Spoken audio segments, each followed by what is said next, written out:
Hello students. आज हम लोग ग्राफ से रिलेटेड क्वेश्चन डिस्कस करेंगे। लास्ट टाइम हम लोगों ने एवरेज स्पीड, एवरेज वेलोसिटी, इन सब से रिलेटेड एक्सरसाइज को सॉल्व किया था। आज हम लोग ग्राफ से रिलेटेड जो क्वेश्चन बन सकते हैं, जिस तरह के क्वेश्चन बन सकते हैं, उनको यहाँ पर सॉल्व करेंगे। ठीक है, तो अगर वो पहला वाला वीडियो नहीं देखा है तो उसको भी आप देख लीजिए और यहाँ पर हम लोग सॉल्व करेंगे।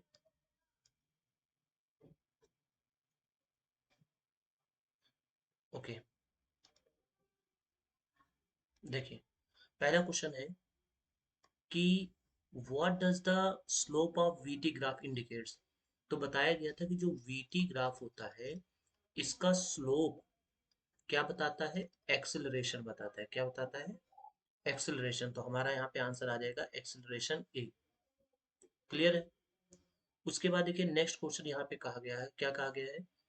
What does the area under VT graph indicates. तो हमने बताया था कि अगर ग्राफ वीटी है तो उसके अंडर का जो एरिया होगा वो डिस्प्लेसमेंट शो करेगा। मीन्स टू से अगर ये वीटी ग्राफ है तो ये जो एरिया होगा ये क्या बताएगा? ये बताएगा डिस्प्लेसमेंट। क्या बताएगा? डिस्प्लेसमेंट। कब कब? अगर ये वीटी ग्राफ होता है तो। अगला है कि what are the uses of graph. तो ग्राफ बेसिकली क्या रिप्रेजेंट करते हैं? ग्राफ बेसिकली रिप्रेजेंट करते हैं कि किसी एक पर्टिकुलर वैल्यू और ये दूसरी पर्टिकुलर वैल्यू यानी v और t आपस में किस हिसाब से रिलेट करते हैं, ये इसका मेन यूज होता है। What does the slope of dt graph indicate. तो बताइए distance time graph. Distance time graph का जो स्लोप होता है वो क्या रिप्रेजेंट करता है? स्पीड। जबकि अगर यहाँ पे डिस्प्लेसमेंट टाइम होता, डिस्प्लेसमेंट टाइम, तो उस केस में यहाँ पे बनता वेलोसिटी। ठीक है। ओके, नेक्स्ट है कि where D stand for distance. जहाँ पे डी का मतलब क्या है? डिस्टेंस। अदरवाइज डिस्प्लेसमेंट भी हो सकता है। तो डिस्टेंस का मतलब यहाँ पे डी का मतलब क्या है? डिस्टेंस। और अगर ये डी टी ग्राफ है तो ये किसको शो करेगा? तो ये शो करेगा स्पीड को। ठीक है। ओके,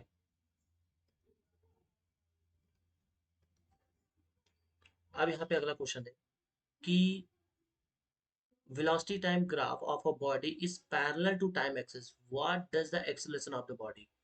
समझिएगा यहाँ पे क्या कहा जा रहा है, इसको जरा ध्यान से समझिएगा। इसमें ये कहा जा रहा है कि कोई ग्राफ है, ये मान लिया हमने ग्राफ बना दिया। अब इसमें ये कह रहे हैं कि ये जो इसका ग्राफ है, वेलोसिटी टाइम ग्राफ है, is parallel to time axis.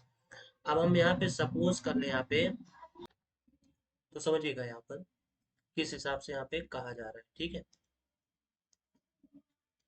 देखिए यहाँ पे ये कहा जा रहा है कि जो टाइम, जो ग्राफ है वो टाइम एक्सिस के पैरेलल है, मतलब लाइक दिस, है ना। और यहाँ पे ये क्या है? v और ये क्या है? t।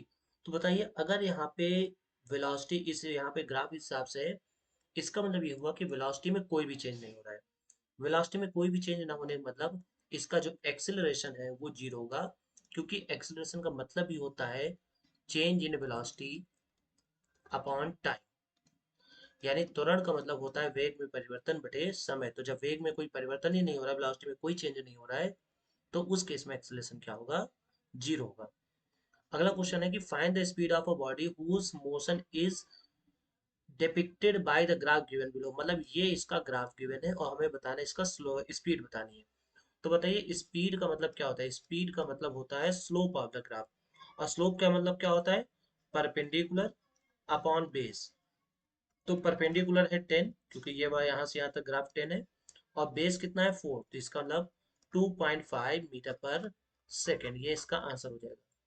2.5 मीटर पर सेकेंड इसकी स्पीड हो जाएगी। आई होप आपको इतनी बातें समझ में आ गई होंगी। अब समझिएगा यहाँ पे नेक्स्ट क्वेश्चन सॉल्व करते हैं। क्वेश्चन में क्या कहा गया है कि find the acceleration of the body whose motion is depicted by the graph and find the distance travelled. अब बताइए यहाँ पे ये वीटी ग्राफ गिवन है, तो वीटी ग्राफ का जो एक्सेलरेशन हो होता है वो किससे रिप्रेजेंट होता है? वो होता है स्लोप से। Slope of graph. Slope of graph. तो स्लोप का मतलब यहाँ पे क्या हो गया? 10/4। इसका मतलब 2.5 मीटर पर सेकेंड स्क्वायर। उसके बाद यहाँ पे डिस्टेंस क्या बोला गया, फाइंड आल्सो डिस्टेंस। तो डिस्टेंस जब हम निकालेंगे तो क्या निकालेंगे हम लोग, area, area under the graph, area under the graph. तो एरिया अंडर द ग्राफ जब निकालेंगे तो एरिया मतलब दिस, इसका पूरा हमें एरिया बताना पड़ेगा। तो क्या होता है 1/2 बेस इंटू हाइट। तो इससे ये कैंसिल आउट 2 टाइम्स, तो फाइनली आया 20 मीटर, ये इसका डिस्टेंस हो जाएगा। तो यहाँ तक आपको समझ में आ गया होगा। अब हम लोग बढ़ते हैं नेक्स्ट क्वेश्चन। ठीक है, नेक्स्ट क्वेश्चन पे आते हैं।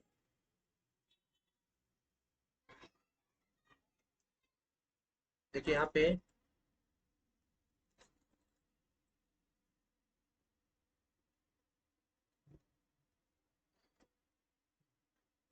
क्वेश्चन क्या कहा गया है, समझिए। क्वेश्चन में कहा गया है depict the motion of a body whose speed time graph is given। इसका ये स्पीड टाइम ग्राफ गिवन है। Find the distance covered by the body in 5 second. बताइए यहाँ पे हमें मोशन के बारे में बताना है।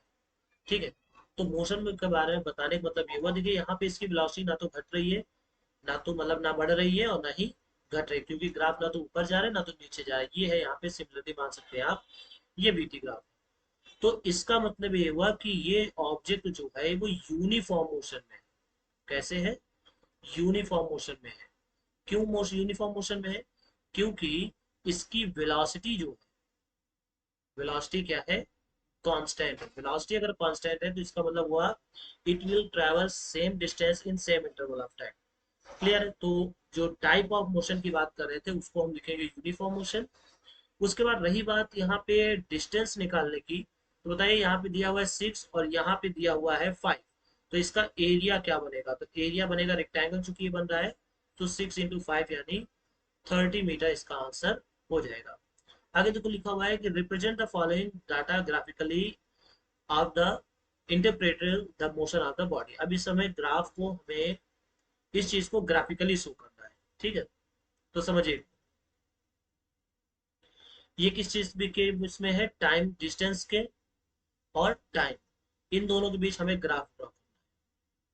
तो हम लोग यहाँ पर क्या करेंगे, मार्क करेंगे। जैसे मान लीजिए ये तो हो गया 0, देन 2, 4, 6, 8, इस हिसाब से यहाँ पे मार्किंग कर लेंगे।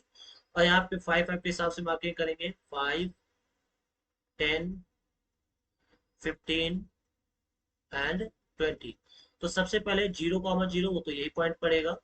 2, 5, तो बताइए 2, 5 कहाँ पड़ेगा, तो 2, 5 यहाँ पड़ेगा।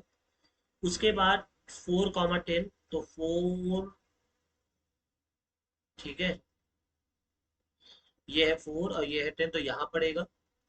उसके बाद 6, 20, तो बताइए 6, यहाँ पे देखिए समझिएगा ध्यान से, ये जो ग्राफ है देखिए यहाँ पे ये 2 में 5 है, 4 में 10 है, तो 6 में यहाँ पे 20 नहीं होना चाहिए, है ना। यहाँ पे कितना होना चाहिए, 15 होना चाहिए।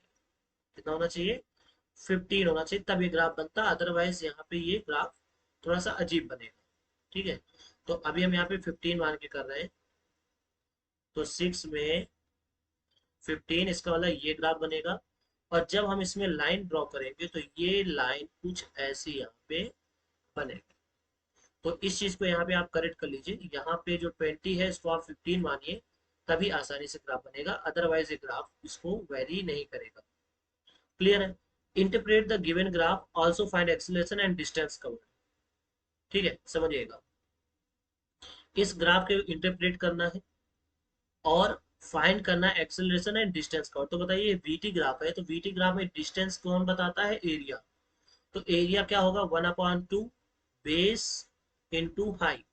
सो यहाँ से कितना आ जाएगा, तो यहाँ से आ जाएगा 25 मीटर, 25 मीटर। उसके बाद हमें क्या बताना है, एक्सेलरेशन बताना है। तो एक्सेलरेशन का मतलब क्या होता है, स्लोप बताना है।